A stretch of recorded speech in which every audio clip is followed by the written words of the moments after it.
Hey, what's up you guys? So as you're watching this, I'm in LA. I pre-recorded something for the first time in my life.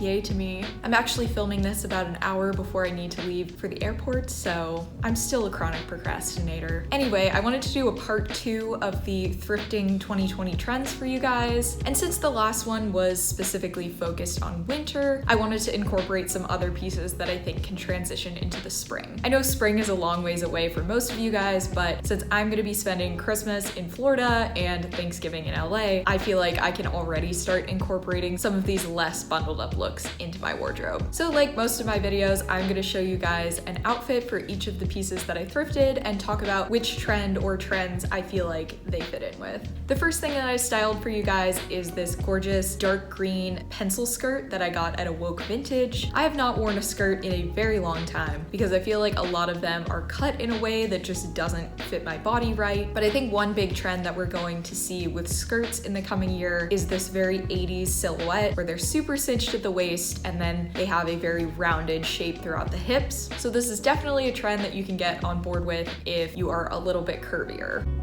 I like this one in particular because it has a slit in the back, which allows for a little bit more movement, and it's in this beautiful green color, which I think is still going to be a trend in 2020. We've seen lime green, pistachio green, and now we're starting to see this darker, deeper forest green. And like I've said a million times, the 80s trend is the dominant trend of 2020.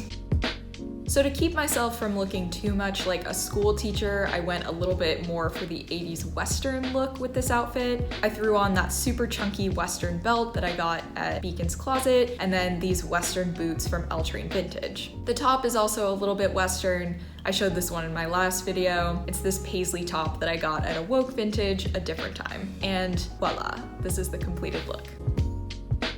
Next, I styled this beautiful 80s cropped leather jacket that I got off of Depop. It's in this super bright white color, which was surprisingly harder to style than I thought it would be. Anyway, this jacket definitely nails the 80s trend, but I think it also illustrates the trend of more cinched waist jackets. For a while, we've been seeing a lot of more androgynous or masculine leather jackets, basically a very boxy men's cut that's just made to fit a woman. And I don't know about you, but I never found those particularly flattering on me. They always seem to hit right at the hip. So I love this jacket because it almost acts like a belt, especially when you're wearing wider leg pants. It's super tight at the waist, so you can just button it up and not lose your shape. I styled it with these pistachio green pants that I got at the Goodwill outlet, the Ferragamo pumps that I got at a different location of Goodwill, and this beige turtleneck that I'm wearing right now that I got at the Goodwill outlet. Since the jacket is so bold, I kind of wanted to go for a very muted look underneath just so that it doesn't stand out as much. The next outfit that I styled for you guys is the one that I'm wearing right now. I got this amazing coat from the designer Staud off of a seller on Depop. She very kindly met me in person because she was also based in New York City. I was a little bit scared I was gonna get murdered, but everything turned out okay. This jacket I feel really encapsulates the 70s trend that I was talking about before, and it also fits in with the trend of just statement outerwear in general. One thing that I love about this jacket in particular is that it actually has a gold zipper. It's really hard to find a jacket with gold hardware that doesn't look too tacky, and I feel like this is the perfect one. Now I can wear it with all of my gold jewelry and not feel like I'm clashing silver with gold. Some people are totally fine with doing that. I just personally prefer to match all of my metals together. Anyway, to keep with the 70s trend, I threw on these wide leg pants that I got at the Rachel Comey sample sale, the same beige turtleneck that I'm wearing, and these very Western square toe snakeskin boots.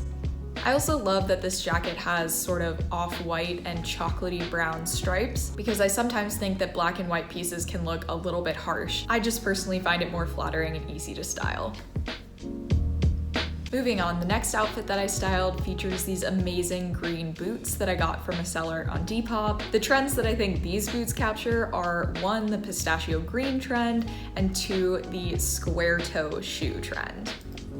Now, I personally think a very extreme square toe is a little bit unflattering, but something that has a narrower, more elongated toe box that just kind of squares off the end still keeps your legs looking long and proportionate.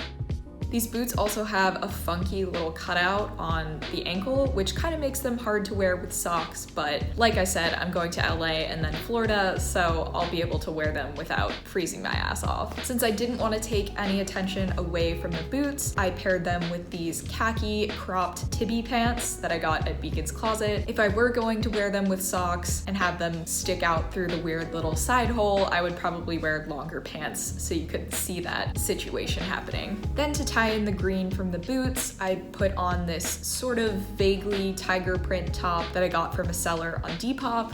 It's just very 80s, 90s style. It has little shoulder pads, so it kind of gives you that sharp-shouldered power suit vibe. Then to finish off the look, I threw on this beautiful light beige trench coat that I got at Monk Vintage. Like I've said, this is one of the oldest pieces in my wardrobe, but I've recently rediscovered my love for it, and I feel like it goes with a lot of things in my wardrobe. Moving on, the next piece is one of the best thrift finds I have found in a while. I found these brand new corduroy wide leg pants from Assembly, New York. I looked them up online and I realized they are from the current collection and they retail for $384. I bought them at Beacon's Closet for $40, so that's a pretty good deal. Anyway, these corduroy pants definitely capture the wide leg trend that I can't stop talking about, and they fall in with the trend of wearing brighter, lighter colors in the fall and winter. So I will do my best to style them in a way that fits in with fall and winter. Anyway, since I didn't feel like I had pieces in a different color that matched these pants, I just paired them with a matching gold yellow top that I also got at Beacon's Closet a while ago. And then to match the black button on the pants, I threw on these black Stuart Weitzman ankle boots from Housing Works. Since I was going for a total monochromatic look, I threw on this yellow tiger print wrap coat that I got at Flamingo's Vintage. I think whenever you're wearing a pair of super wide leg pants, you want to go for either a very cropped or a very cinched piece of outerwear so that you don't look extremely boxy. The next outfit that I styled for you guys features the other piece that I think would be great to wear with a really wide leg pair of pants, and that is a super cropped jacket. Now, I feel like a lot of crop jackets kind of hit right at the hip bone, which is not a very flattering length. Anyway, this is a vintage 90s or Y2K maroon crop jacket from Banana Republic that I got at Beacon's Closet. As you guys already know by the fact that I wear this lipstick in almost every video, this is one of my favorite colors. I think maroon pairs really well with gold, so if you have a lot of gold accessories like me, this is a great option for you. I also think it pairs really well with black and neutral colors, which is why I went for those colors in the rest of my outfit. I just threw on this basic tight black turtleneck so as not to distract from the jacket and the pants. Then I threw on these crazy wide leg suede vintage pants that you guys have seen before, also from Beacon's Closet, and the belt from earlier in the video. To finish off the look, I put on my Stuart Weitzman ankle boots and again layered the same jewelry I've been wearing with all of these outfits. Even though this jacket is so short and it doesn't have any closure, it is surprisingly warm. And like I've said about these pants before, I could layer on some leggings underneath since they're so wide leg. So I do think that I can continue wearing this outfit in New York as the winter gets a little bit colder.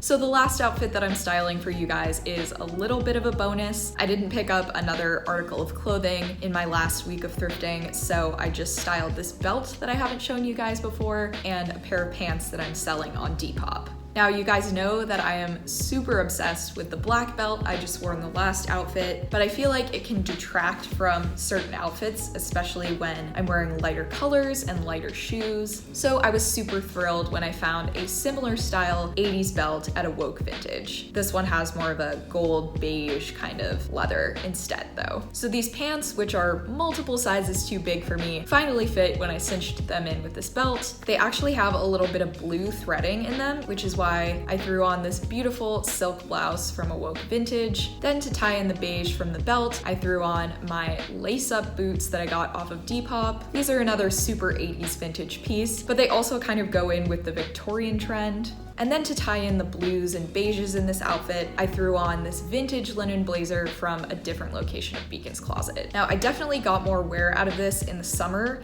considering that it is a very light piece. But as I said, I'm going to LA and I'm going to Florida, so I figured I would bring it back out for you guys. This is another great example of how to do a little bit of pattern mixing without going too extreme. Obviously, the pattern of the blazer itself is a little bit insane, but since the pants have such a subtle plaid, it's not a really harsh clash. Alright, you guys, those are all the outfits that I styled for you today. I hope you enjoyed. Let me know in the comments which one was your favorite, and also let me know if there are any other 2020 trends that you would love to see me thrift and style for you guys. As I said, when you're watching this, I'm going to be in LA, so the next video you can expect will be some kind of LA thrift haul. I hope you guys had an amazing Thanksgiving. Thank you so much for watching, and I'll see you in the next one.